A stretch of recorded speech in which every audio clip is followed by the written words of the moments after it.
أما تذكرين اجتماع القلوب لساحيك يا فرحة المؤمنين؟ أما تذكرين دموع السرور بنصر عظيم وفتح مبين؟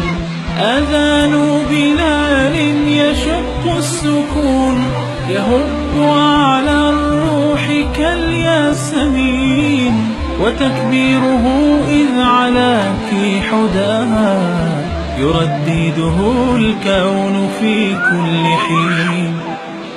ألا فاعلمي أن قلبي سرى إليك فضميه ضم الحنون، وكوني له صدر أم